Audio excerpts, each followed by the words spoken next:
Since Repair Clinic encourages you to perform this repair safely, a warning icon will appear when you should use caution.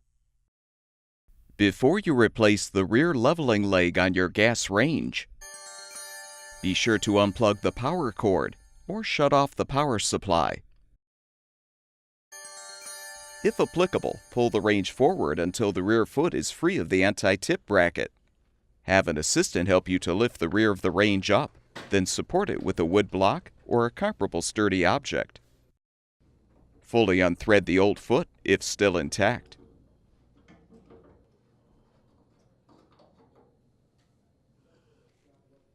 Install the new rear foot by threading it into the base.